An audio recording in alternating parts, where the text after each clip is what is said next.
as Mark Twain said, the reports of my death.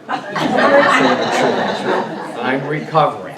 I'm a little gimpy, in the hips and in my right leg. So, I may have to sit down after a while. I got whacked on 128, and I got whacked big time. And that's a terrible road. We were saying at the desk. 24 is becoming 128. Yeah, it really is. So I may have to sit down in a little bit just to stabilize my leg. But saved you a seat. You left me more than one seat. All right, so I've had to reschedule and not cancel. I don't like the word cancel.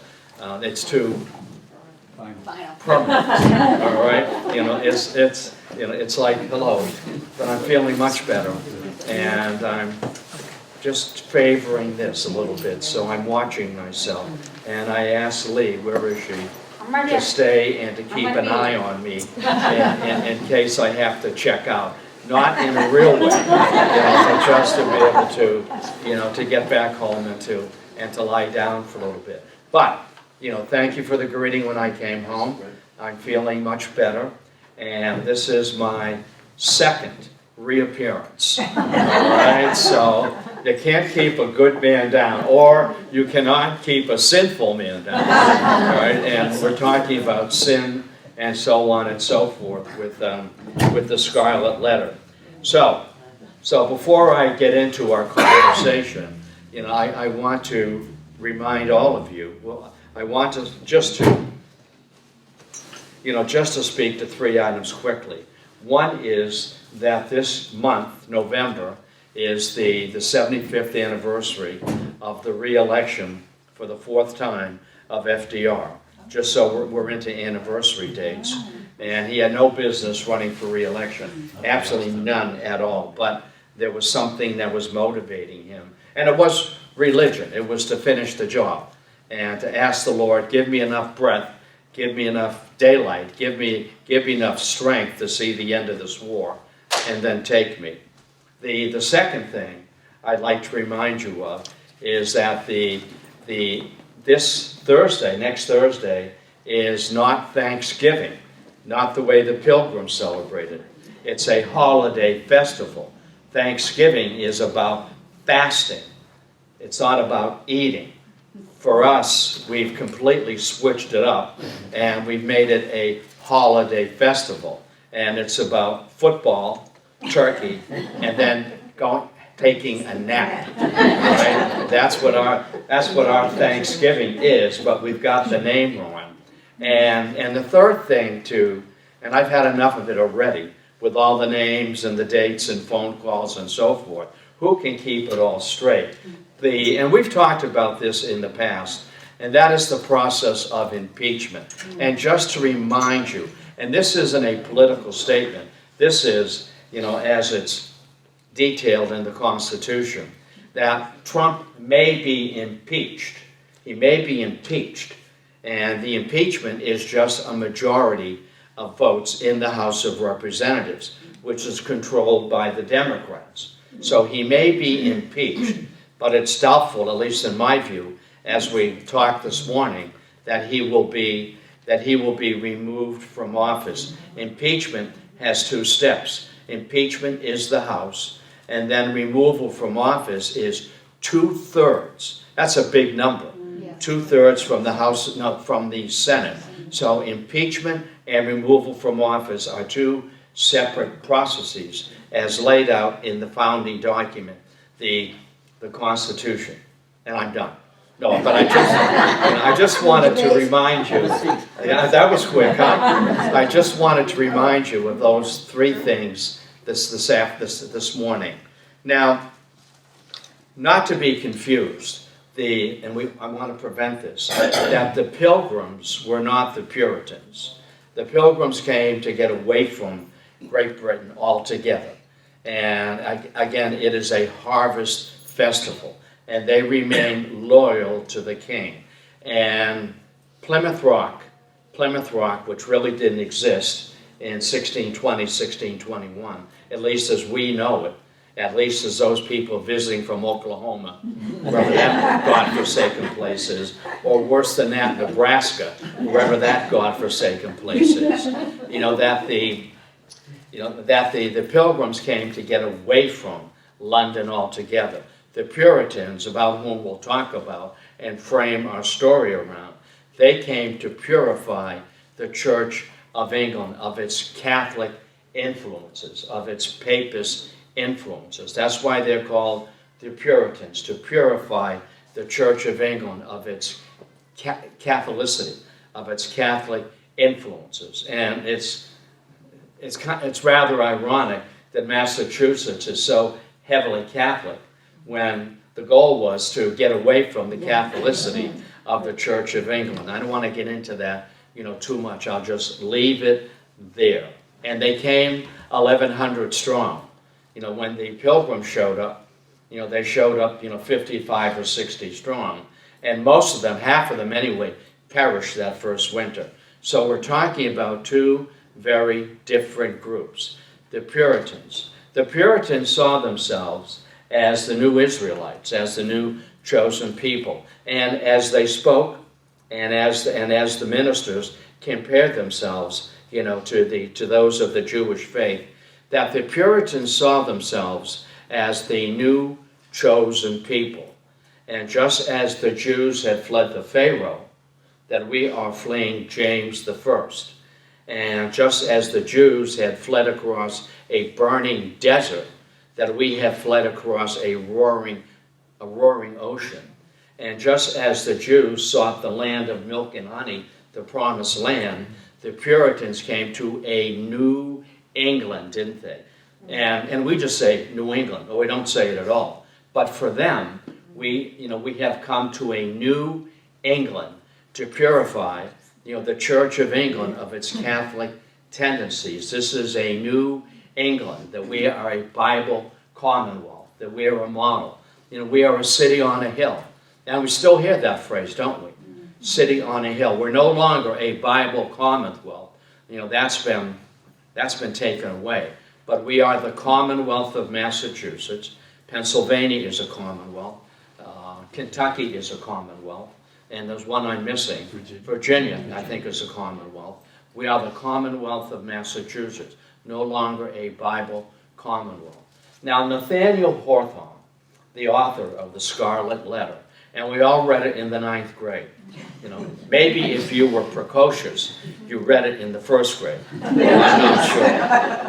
I know that I used the clip notes. All right, I know that for sure. And Nathaniel Hawthorne, and born in 1804,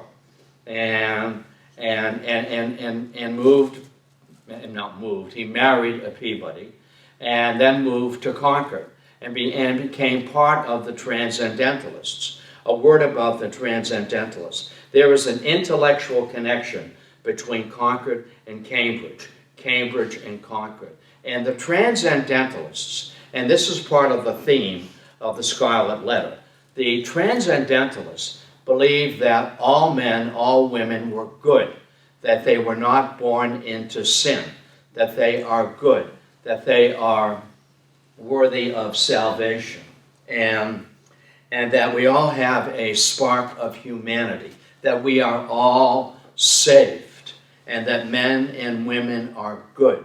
And our goal here as Transcendentalists, and again, he was born in 1804, and that there are certain truths that transcend proof.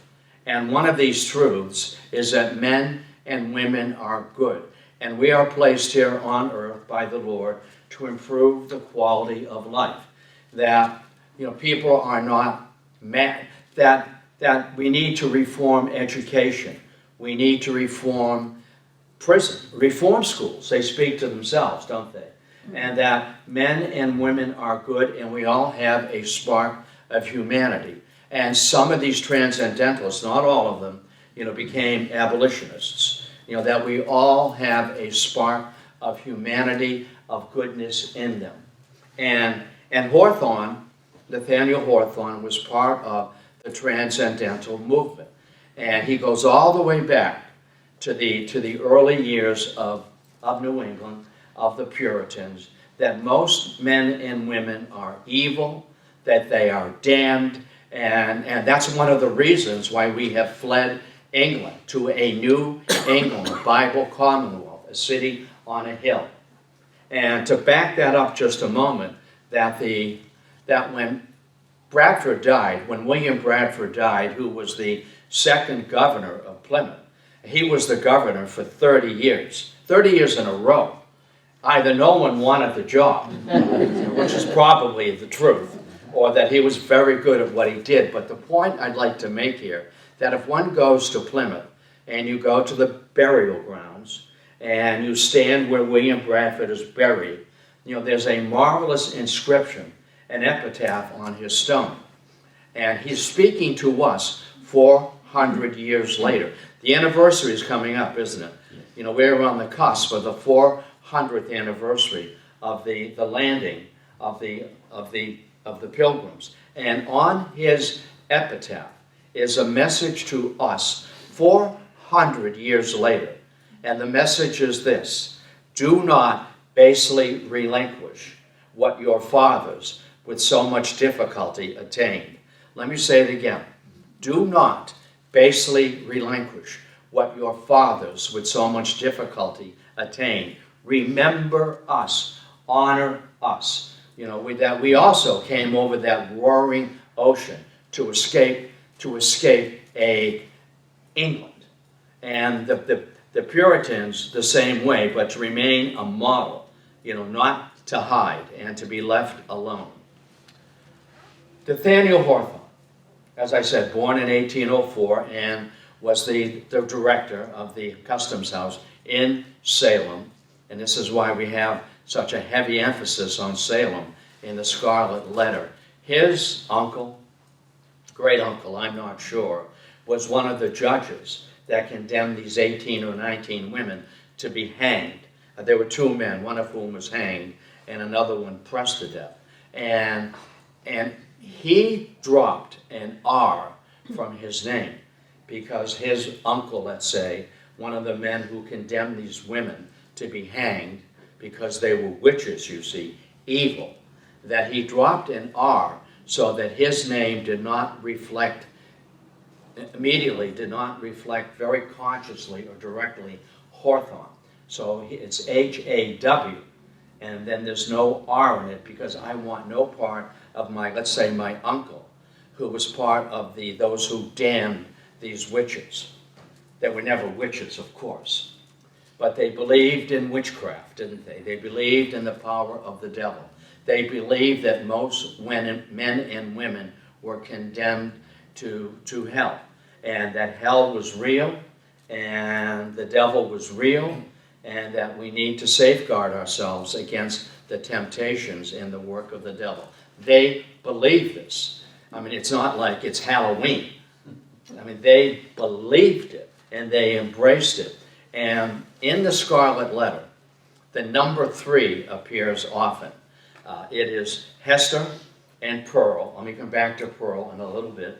It is Hester and Pearl, and later on the Reverend Dimmesdale that will spend Hester Prynne, initially by herself, will spend 3 hours on the scaffold, public humiliation, to be shamed for her sin. When I was thinking about this on the way over, being shamed for being overweight, and the whole notion about being shamed, to shame her publicly for her sin of bearing a child out of wedlock. Now, it's the Reverend Arthur Dimmesdale, who is the father. And the last time that Heather, the third time that Heather appears on the scaffold for 3 hours, it's with herself and her daughter born out of wedlock, herself, Pearl, and the Reverend Arthur Dimmesdale. And the 3 of them at night will hold hands. And Reverend Dimmesdale, who never admitted to the sin of, he wasn't even married, but being part of this, the 3 of them hold hands for 3 hours on the scaffold. And the number 3 is certainly so important in the Catholic religion, isn't it? You know, 3 hours on the cross, 3 hours before being raised from the dead. The number 3, a spiritual number, a religious number. And I don't know how this ever happened, but my horoscope says I have 2 lucky numbers, one of which is 7, and the other is 3. Now that does not apply to me. I do not know how the number 3 got caught up with me, but it's there, 3 and 7. I play it all the time. I lose all the time. I think I'm missing the 3rd number, and I need to find that out. So Hester Prynne stands by herself, exposed for her sin, and all of the villagers come and they humiliate her. They humiliate her verbally. They throw objects at her. And she stands by herself with the letter A emblazoned on her dress. Now, where Nathaniel Hawthorne begins his story, he says, I was working in the customs house, pardon me, in Salem, and I was the curator of the customs house. Now, he's making this up just to give us an introduction. And one day in the attic, just looking around, I stumbled in. This never happened, but he needs to draw you in. That one day, while I was scuffling around up in the attic, I found this document that was emblazoned with gold, and the cover was a red velvet, and on the cover was a worn letter A. He said, I opened it up, as if they're court records. It never happened, but he needs to pull us in. And as I read about Hester Prynne and the Reverend Arthur Dimmesdale and Chillingsworth, her husband, I saw a story here and about refuting the notion that all men and women are evil. And he began to read the notes. He began to read the court documents. And he began to read those who were part of the events of the Scarlet Letter. And he said, here's the story. And here's talking about salvation. And here's talking about forgiveness. And when Heather, who is banished to the edge of the town and lives almost in the forest. And again, they believe the forest was the place where the devil hid with the Indians, who were savage and among themselves. And she is banished, and she gives birth to Pearl. Now, the name Pearl is important to Hawthorne, because depending on how you look at a pearl, its roundness, and it's not always perfectly round, or the way it gleams, its color, depending the sunlight or the moonlight, that Pearl is a very elfish child, a very bit of an imp, but depending on how you look at Pearl, it's either beautiful, it's luminescent, or it's dangerous. And it grows up on the edge of the forest, to which Hester Prynne has been banished. And she is a seamstress, that she repairs items that are cut, that are torn. And with Pearl, Pearl is the product of a sinful relationship with the Reverend. That happens from time to time, doesn't it? The Reverend who refuses to acknowledge his parenthood and refuses to wear the letter A. Now, it will be Hester who will get, she's a member of the congregation, and she's a religious woman, and this is where she comes into contact with Arthur Dimmesdale. Now, Hawthorne chooses the name Dimmesdale, and I know I'm stretching this a little bit, but I'm not stretching it. I mean, those who read the book and analyze the novel stretch it. That Dimmesdale, he is dim. Dimmesdale, he is dim to his sinfulness. He's dim to the fact, and this is true of so many women, that she is forgiving, and she does not reveal his identity. She protects him. She hides him from the charge as a clergyman of being the father of this child, this beautiful child who was willful, the product of sin, a beautiful pearl, and she protects him. And he is afraid of revealing himself as being the father because he is the Reverend, you see. And she covers for him. And 3 times, the 3rd time, Dimmesdale is with her. And she has fled England. And her husband, Chillingsworth,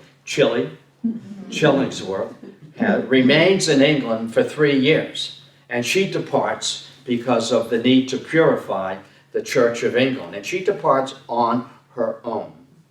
And her husband never joins her, at least for 1 year, 2 years, 3 years. And on the 3rd time that she's on the scaffold, it's a scaffold, and exposed to be shamed as a woman who bore a child out of wedlock. And by the way, back in Puritan New England, 1 out of 3 births were out of wedlock.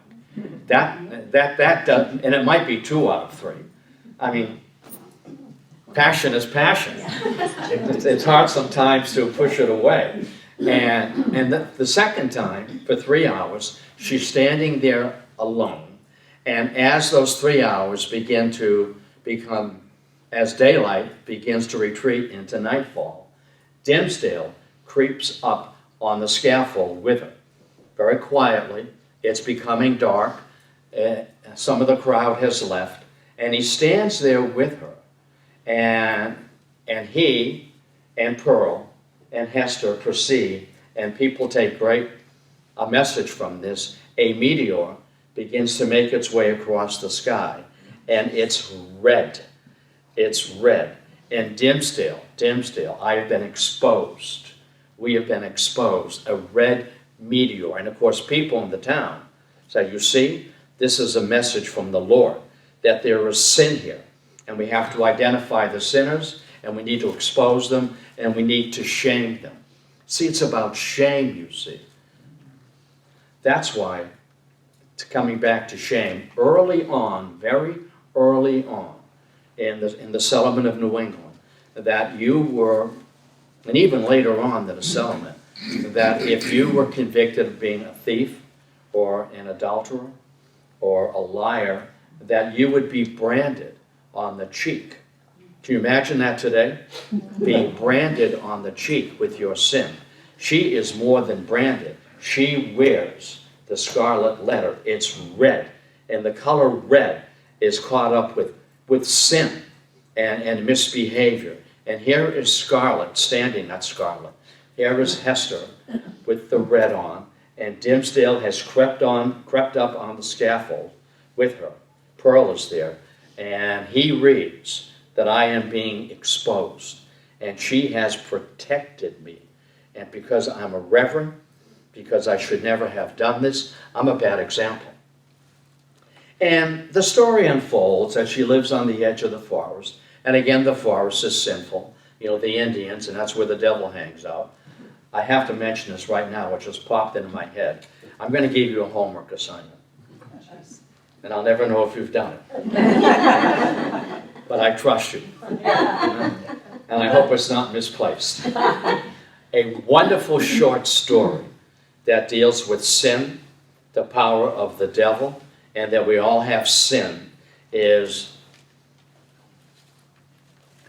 he wrote a short story. Maybe you read it in school.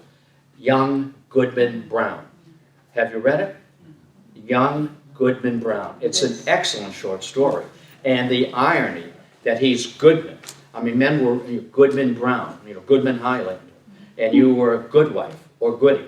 And then young Goodman Brown, that he thinks that his wife, his new wife, has been caught up with the devil and is joined in a coven with the devil, sinful. And her name is Faith. And has she betrayed her faith? Just read it. And he's walking through the woods. And again, this is where evil takes place. So I'm not assigning you to walk through the woods. I'm asking you to read young Goodman Brown. And you can read it in 20 or 30 minutes. And he meets the devil, who's a very, very wonderful companion, charming, a good storyteller. And young Goodman Brown is walking through the woods to see what's going on deep in the woods. And he thinks he's here. This isn't a spoiler. That there's a group of witches flying to the coven to bring in, to baptize in red baptismal water, a new member. And he thinks he hears Faith's voice as these women are flying to the new baptism, a baptism in blood, you see, in red liquid. Red is there. And now he never trusts Faith again. And Hawthorne does, he very briefly describes the deterioration of their marriage, that he can no longer sleep with her, that he can no longer converse with her. She may be a devil. And he's forever changed by the suspicion that my wife, Faith, is no longer faithful to me, is no longer faithful to the church, and she's faithful to the devil. It's a great read. And there's another one if you have time. But the assignment is young Goodman Brown, and I'll be phoning you tonight. All right, there'll be a bed check tonight. The other short story, and it reflects back on Dimmesdale, it's The Minister's Black Veil. Ever read that? The Minister's Black Veil. And the minister is willing to accept that we all carry secret sin. We're all sinners somehow, and we're all condemned. This isn't friendly stuff. And that we are all condemned, and that when he finally realizes this, and his parishioners are so upset and so offended by this that he wears a black veil over his face when he's giving a sermon, when he's going to homes, to providing comfort to those who know they're sinners but won't reveal it. But I will reveal it. We are all sinners. And the black veil, and he never takes it off, and he never explains why he wears it, and it's confusing. So Hawthorne is into sin, and Hawthorne is into how the Puritans penalized sin. They were looking for sin everywhere. The Scarlet Letter, and here is Hester, so brave, so proud, that I will not hide from it. There it is, the A. So if you're looking for an initial to wear, how about B? And B is beautiful, all right? And C, you can make up what C stands for. But B is beautiful. And as I said, at the end, you see, at the very end, the last time that she's on the scaffold, and Dimmesdale is with her, and even before that, the second time, she's looking out at all these people staring at her. And she sees her husband, Roger Chillingsworth, who has finally arrived from England. And she hasn't been divorced, or whatever they called it back then. And he's staring at her. And she sees him. And he knows why she's there. And I know that she has committed a sinful act. Chillingsworth. And he is about to punish Hester as best she can. And he suspects that the father is the Reverend Dimmesdale. And the way he is able to worm his way into that suspicion is that he becomes a caretaker for Dimmesdale. Because as you read through the book, Dimmesdale knows that he's a sinner. And it's psychological. He is psychologically sick.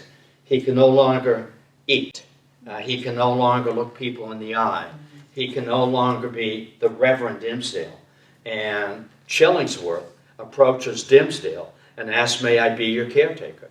Because I know that you're becoming sick. And every month you're sicker and sicker because you know what you've done. And you know that she is taking the heat for you and will not expose you as the father of that child. She is the winner here.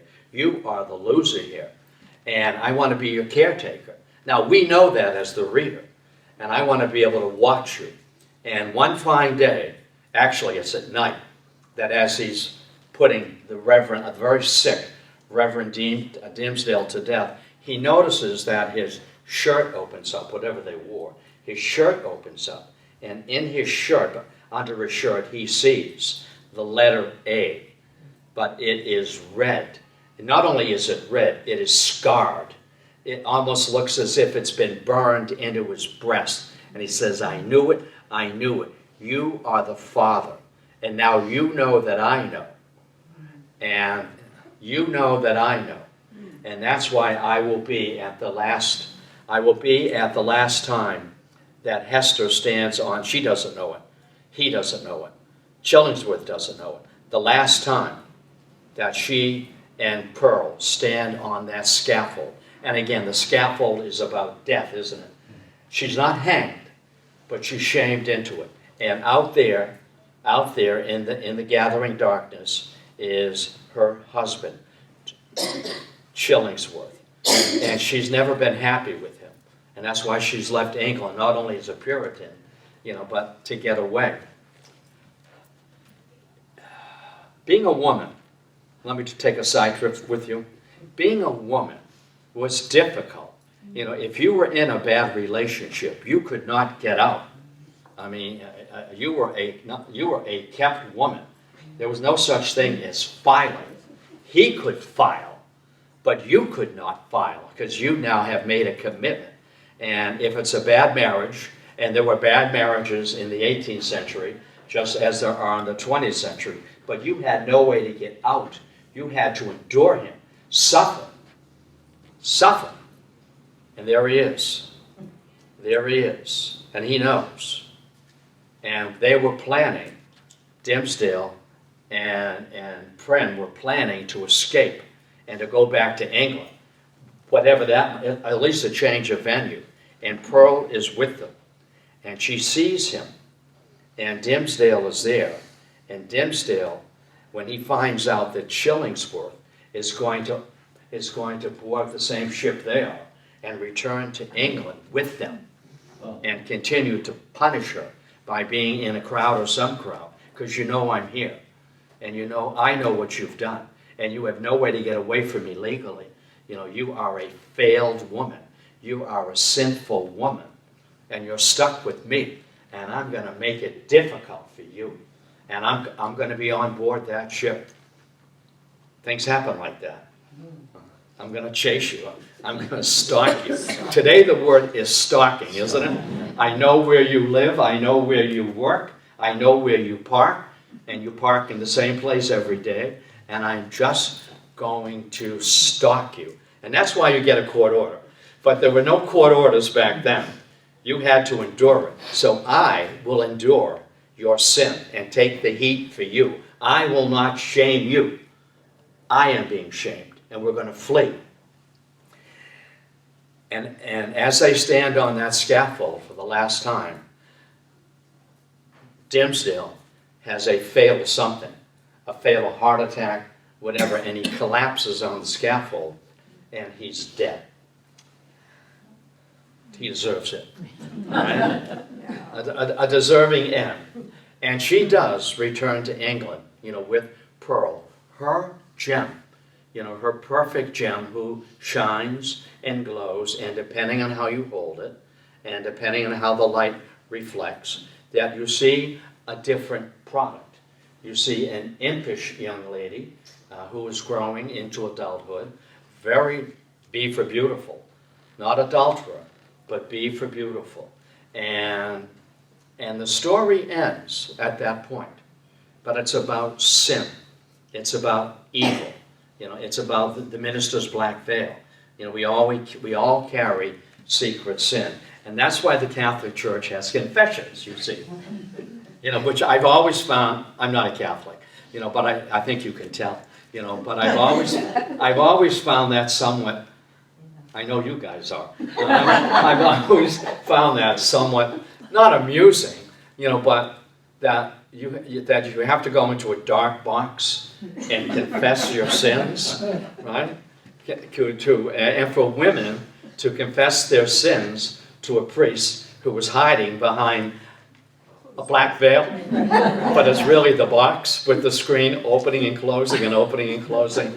That's how I deal with that, you see. And what is this all about? I'm not quite sure what the percentages are today of the people who go to confession. Probably not too much.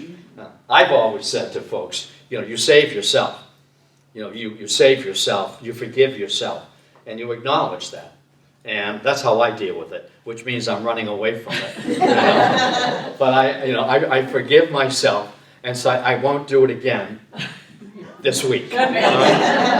So let me stop for a moment, and we have Thanksgiving coming up, which they've got their own holiday, and we have the Puritans to purify the Church of England, and we have Bradford. Do not forget us. We came as seekers and believers. And by the way, when the Pilgrims landed, and let's just say they landed at Plymouth Rock, they did not. Who knows where they landed? That's a way for the people of Plymouth to bring tourists in and to raise money and to be able to pay their teachers. All right, that's all that's about. And you notice I put them right at the top. All right, to be able to. I know, Gary. To be able to, well, you know that. To be able to pay their staff. I happened to grow up and, there. So pardon me? I know that story. I happened to grow up there. All right. I was one of those guys that gave a speech at the Rock and passed the hat before they declared that to be evil. And the point I wanted to make is that this is not the beginning of the American Revolution. I mean, it's 8 generations away from Plymouth Rock and Lexington and Concord. So they did not come as revolutionaries, but they came to be alone and to escape the sinfulness of the Church of England. No direct line from Plymouth Rock to Lexington. It's 8 generations away. They came as seekers and believers. The Puritans came as seekers and believers. And we know, don't we, and we've talked about this before, talk about a woman who got in trouble, big trouble. Anne Hutchinson, and we've done a little bit from time to time on Anne Hutchinson, who was expelled from the Mass Bay colony. Why? Because she acted as a minister, didn't she? And critiqued the sermons of the ministers, that they were not founded in the tradition of the gospel, that they did not know Scripture properly. They did not know Greek. They did not know Hebrew, and that they were not properly schooled in preaching. And she said that, and that she began to hold services in her home, which was right across the street from John Winthrop, the governor. Can't have this. We can't have a woman preaching and having men and women together in the same room. That's sinful. And sitting together. Can't have that. And I can just see John Winthrop, who lived right across the street. Both homes are gone. Watching with his clicker. There goes 1. There goes 2. There goes 3. And going to her husband and saying, you have to stop your wife from preaching her brand of salvation and criticizing the ministers. And what he said, she's a pistol. I can't deal with her. And they said, if you can't, he never said she's a pistol, but I can't deal with her. She has a mind of her own. And John Winthrop and the other ministers said, if she keeps it up, we're coming after her. And I forbid her, and you ought to back us up from having any further meetings on Thursdays. It's great we're here on Thursday. And she said, oh, really? Well, now I'm going to have 2 meetings a week, on Tuesday and Thursday. And that's when they ran her out of town. And they particularly ran her out of town when the ministers asked her during a public hearing, and she's on her own scaffold in the church, a public hearing, and the whole city is there. It was a town. That how do you know these things? That the ministers are not properly schooled. How do you know these things, that men and women are saved? And this is way before, Hester Prynne. How do you know these things? And she said the buzzword, "The Lord has revealed them to me." Oh, really? The Lord speaks to you? Oh, really? Well, the prophets are gone. The Lord speaks to no one anymore. He speaks to me, but not to you. And you had nowhere to go. You know, you had to stay married. You know, you couldn't criticize the ministers. You had nowhere to go.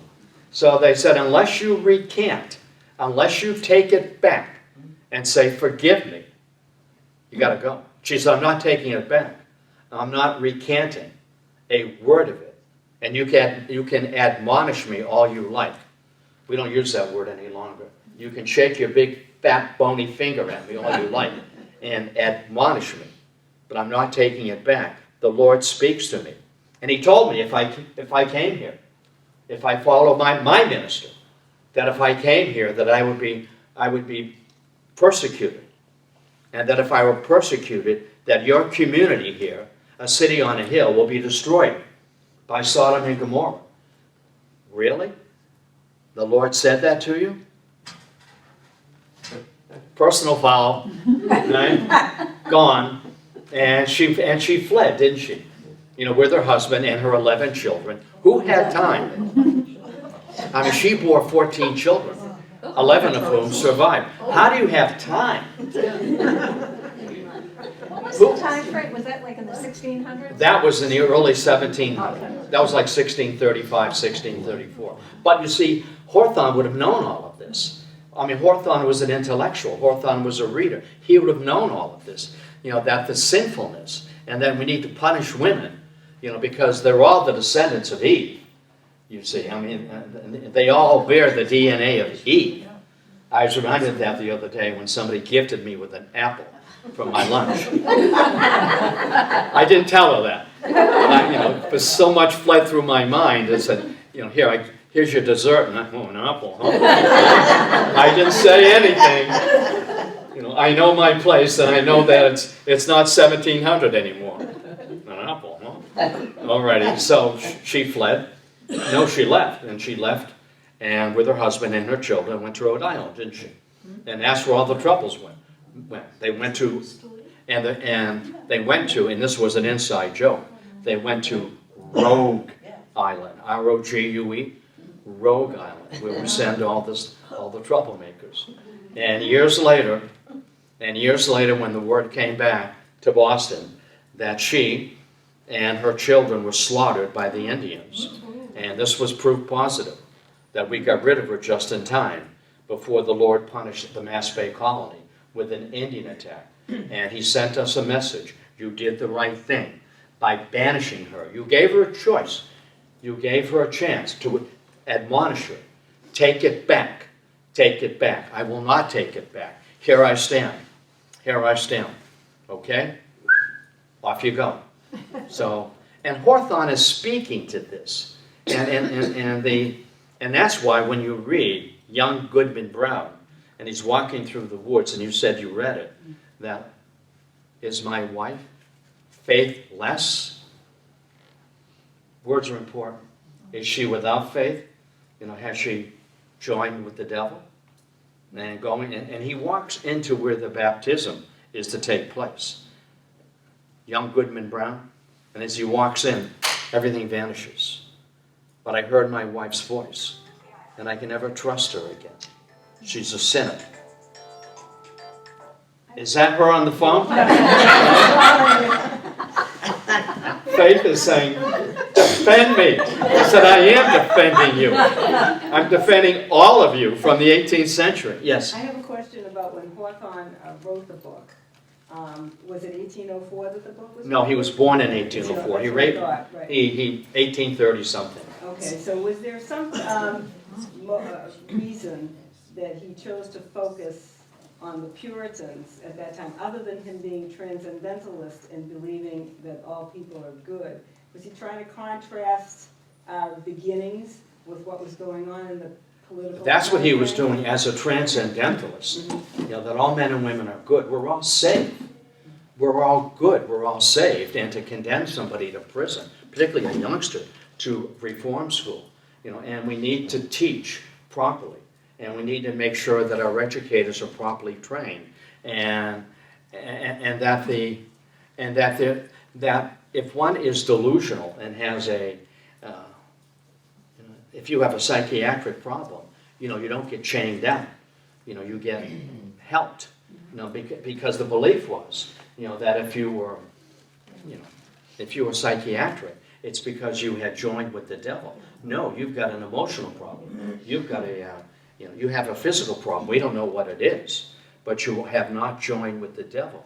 And we need to educate children properly. And some of the new educators said the children should sit together and have a conversation with the teacher. A conversation with the teacher.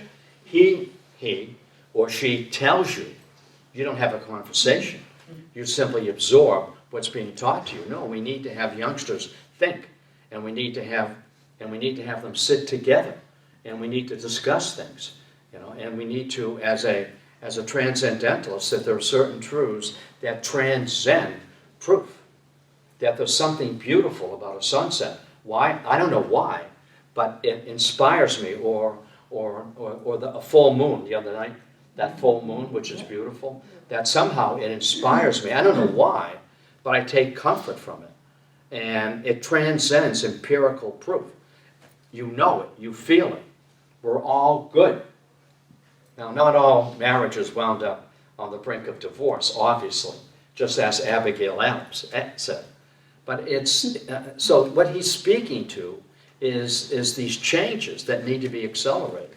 And I'm doing it with the Scarlet Letter. Kids don't read the Scarlet Letter anymore. They don't. I mean, if you major in literature, in American literature, you may read the Scarlet Letter. But youngsters never read the Scarlet Letter anymore. Who reads Moby Dick? Nobody reads Moby Dick anymore. I mean, they just don't. I know they read some of these trashy things. They're all up that are these trashy novels that, well, I don't want to mention any.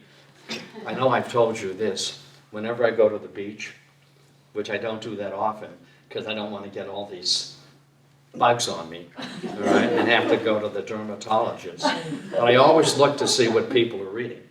They lay the book down, and nobody reads Crime and Punishment. Nobody reads Anna Karenina. They don't read those books anymore. They're reading other stuff. And if you've got People magazine, forget it. If that's on your, if that's what you're reading, on the beach, forget it. I always ask students, what magazines do your parents subscribe to? Magazines. What newspapers are in the house? Newspapers. What's that? So that's where we're at today. And I'm not being critical. This is simply a sociological observation. So does somebody else have an observation? I'm not going to ask you what you're reading. But you have to read young Goodman Brown. It's not young good wife. She's no longer a good wife. Faith is faithless. And that's him. Now that's him being deliberate. And the minister's black veil and others. But the one he's remembered for is the Scarlet Letter. What am I missing? I think we've talked about this. The Uncle Tom's Cabin. I mean, nobody reads Uncle Tom's Cabin anymore. So none of these are required in school anymore? No. The whole reading list has changed. I mean, I know there's a canon. You have to read The Gatsby. I'm not sure if people read The Gatsby anymore. Have you read The Gatsby? Yes. It's beautiful. The language is beautiful.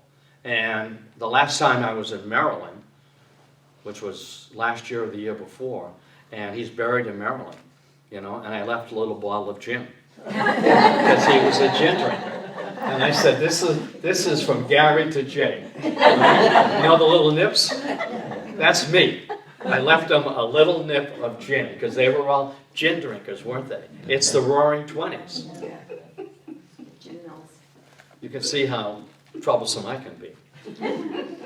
Anything else? Before I wear out completely. No. We're good. We're good. I'm going to slip away, and I'm not going to take a nap. And I'm not going to have a nip of gin either. But that's a true story. And you know me. You know I would do that. One leads to the other. Pardon me? I said one leads to the other. The gin to the nip. Yes, it does, but you have to have more than a nip. But I didn't know about that. Yeah, you've read about it. You've read the I've heard, Gatsby. yes. Read the, if you read the last paragraph of the Gatsby, just the last paragraph, it's beautiful. It's beautiful. And Fitzgerald talks about the fresh green breast. Those are his words. The fresh green breast of the new world, and the possibility, the dream of a new world. And what made him great? He wasn't great, but what made him great is he had a dream. You know, that I have a goal, I have a vision. Now his vision was she wasn't worth him. He wasn't worth her, or whatever. She wasn't worth his devotion. But the fresh green breast of the new world, the possibilities, that if you believe, you know, that if you pursue your dream, it will happen. And the fresh green breast was New York, and a new Netherlands, not a New England, but a new Netherlands. It's a beautiful read. The language is exquisite. And it's one of those books, I'm almost done. It's one of those books where you read a sentence or you read a paragraph and you put it down on your chest and then you think about it, the words, and then you reread it. It's like a good poem. You reread it. And the good part is if you've got someone to share it with. You know, I hate it when people read to me, you know, but I'll say, read this. Read this sentence. It's beautifully constructed. And then do with it as you like. It's like seeing a good movie and then talking about it afterwards. Or let's read this book together and we'll talk about it afterwards. I gave you 2 weeks to read this book. You know, and then you put a calendar date. It's like save the date for whatever, and we'll talk about the book. You know, and what did I miss? Or what did you miss? Was there any overlap between Hawthorne and Ralph Waldo Emerson? And who? Ralph Waldo Emerson. They were both transcendentalists. They all talked. Yeah, they all talked. They all talked about perfection. A transcendentalist is a perfectionist. As a good teacher. A perfectionist, right? Yeah. I want to leave you, not you, but I want to leave you intellectually in better shape than you came to me. Does that make sense? Sure. I want to leave you with some open-ended questions, and I want to leave you with in better shape than you came to me. You know, and I'll say that to people. You know, and I'll say thank you, not to you, but I'll say thank you for your company.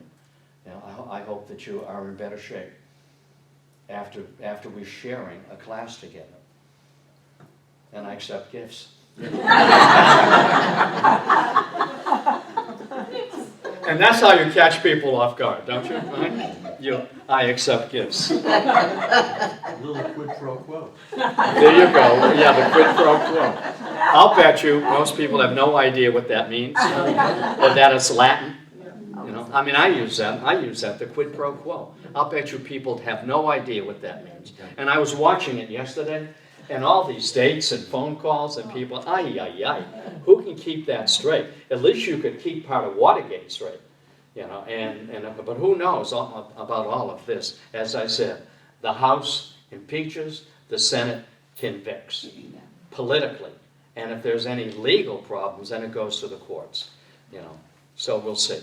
So thank you for your company, and I hope I surprised you by showing up. He's here, and I'm on the mend. You know, I'm on the mend, and every day I'm feeling better.